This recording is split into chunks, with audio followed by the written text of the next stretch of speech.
네, 오늘 문재인 정부 국무위원 출신 더불어민주당 국회의원들이 문재인 전 대통령에 대한 정치검찰의 무도한 수사에 대한 규탄 성명서를 발표하도록 하겠습니다.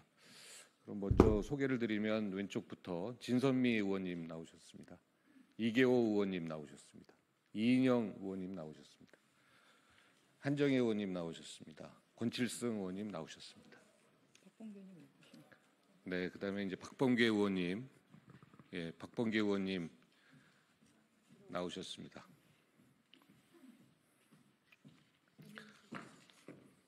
네, 저는 황희 의원입니다. 그러면 이제 성명서를 저하고 한정희 의원님이 우리 나눠서 발표를 하고 혹시 부족한 부분은 밖에서 기자들과 문답을 하도록 하겠습니다. 문재인 전 대통령에 대한 정치검찰의 무도한 수사 형태를 강력히 규탄한다. 검찰 권력의 오만함과 무책임함은 이제 설 곳이 없음을 분명하게 경고한다. 문재인 전 대통령에 대한 정치검찰의 무리하고 거침없는 정치보복이 본격화되고 있습니다. 정치가 양극단의 극한 상황으로 치닫고 있는 현 시국 상황을 이용해 정치적 의도대로 치밀하게 설계하려는 정치검찰의 행태가 심히 우려됩니다.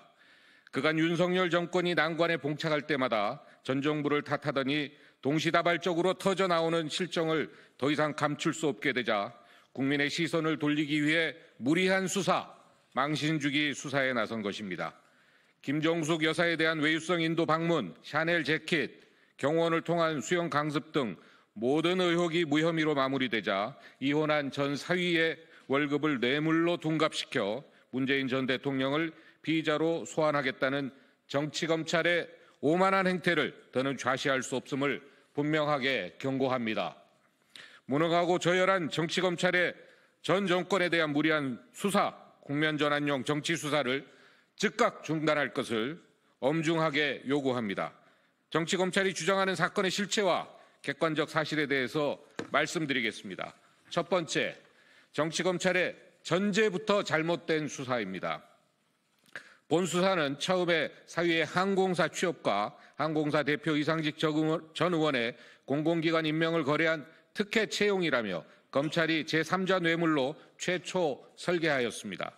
그런데 제3자 뇌물은 직무에 관해 부정한 청탁을 받아야 하는데 그것을 검찰이 입증하기 어려우니까 아니면 말고식의 포괄적 뇌물죄로 그 수사 방향을 바꾼 것입니다.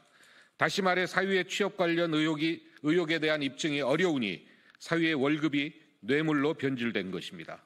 특히 문재인 대통령이 딸 부부에게 생활비를 주다가 사위의 취직으로 생활비를 안 주게 되었으니 상대적으로 이익을 취한 것이라며 경제 공동체 간 포괄적 뇌물죄로 덮어 씌우려는 겁니다.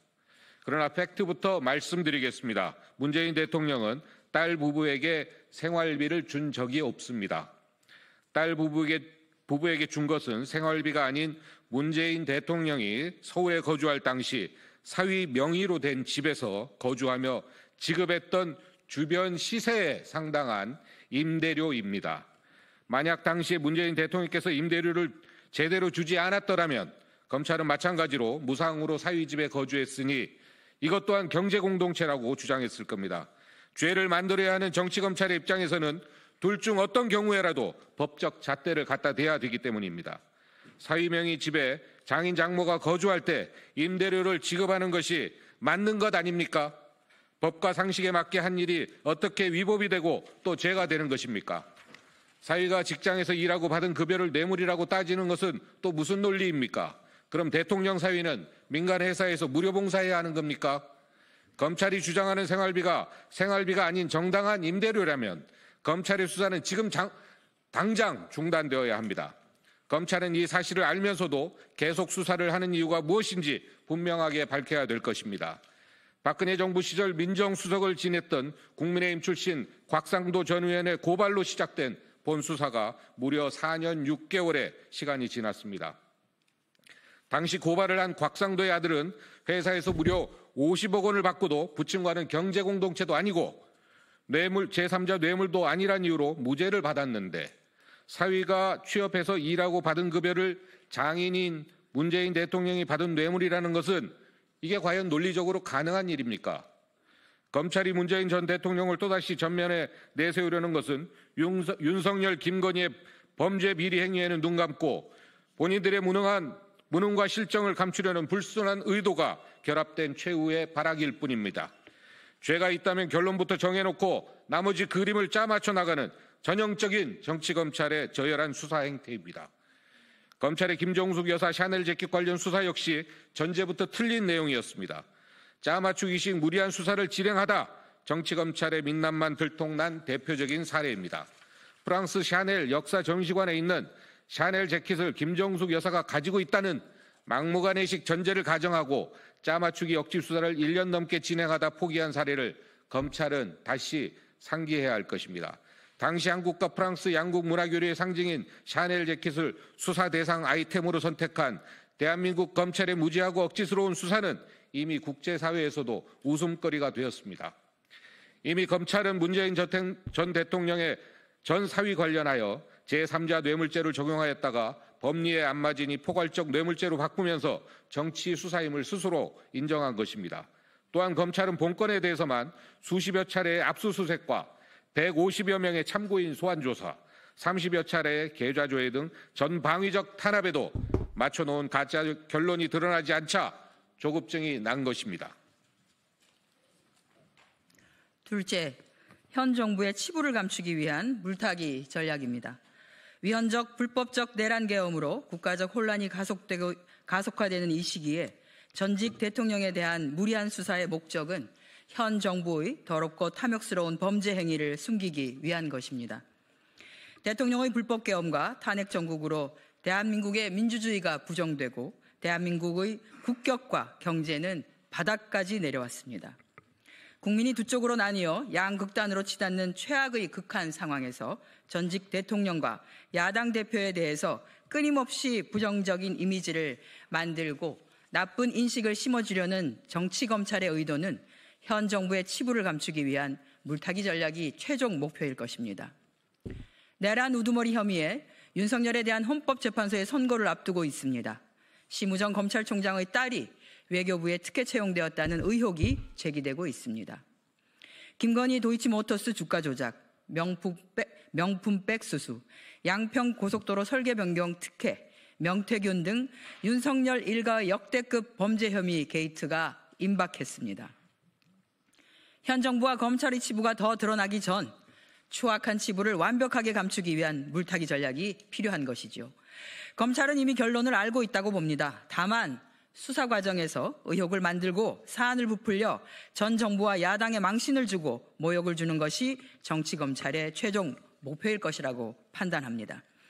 마지막으로 검찰 권력의 오만함과 무책임함은 이제 더 이상 대한민국에서 설 곳이 없음을 분명히 경고합니다.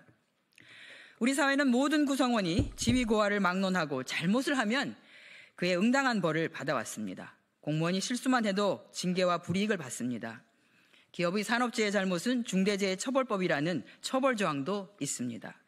기자가 기사를 잘못 써도 책임을 지는 사회입니다. 교사, 의료인, 정치인, 예술인, 체육인, 자영업자, 회사원 등 우리 사회를 구성하는 모두가 잘못을 하면 그에 따른 책임을 져야 합니다.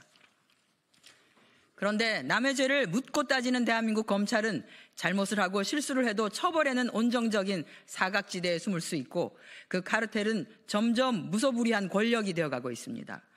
법치의 탈을 쓴 얄팍한 법기술로 책임을 회피하는 법치 파괴범이 바로 정치검찰입니다.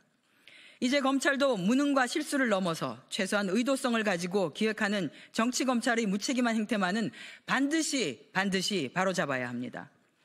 윤석열의 불법 계엄 과정을 보면서 검사 시절의 정치검찰 모습을 볼 수가 있었습니다. 검찰이 항상 해오던 결론을 정해놓고 나머지를 만들어가고 아니면 말고식의 사고방식이 이번 계엄에도 여실히 드러난 것을 모든 국민이 두 눈으로 똑똑히 지켜보았습니다. 현재 본론에서 계엄을 선포하고 실패하니 경고성이라 하고 본인의 책임을 모두 아랫사람의 탓으로 돌리는 비겁하고 저열한 모습을 전 국민이 다 지켜보았습니다. 4월 4일 윤석열의 최후가 정치검찰의 최후가 될 것입니다. 검찰은 지금이라도 문재인 전 대통령과 전 정권에 대한 정치 수사를 당장 중단할 것을 강력히 요구합니다. 정치검찰의 오만함과 무책임함은 이제 설 곳이 없음을 분명히 경고합니다. 국민을 위한 검찰, 헌법을 수호하고 법치를 바로 세우는 검찰이 되기를 촉구합니다. 2025년 4월 2일 문재인 정부 국무위원 출신 국회의원 1동.